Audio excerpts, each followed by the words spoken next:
Dime a ver, ¿qué es la nevera para hoy? La nevera para hoy tiene algo humilde pero exótico.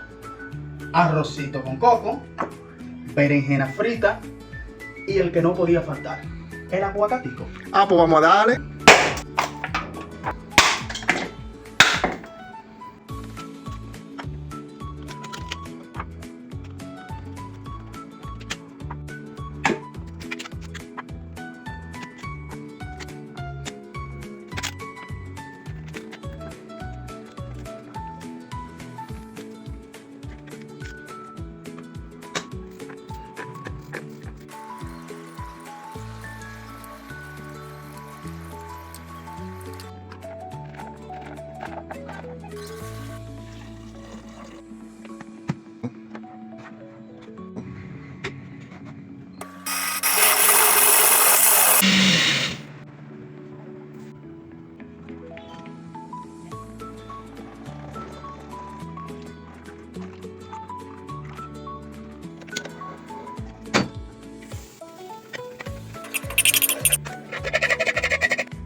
Y así quedó lo que había en la nevera.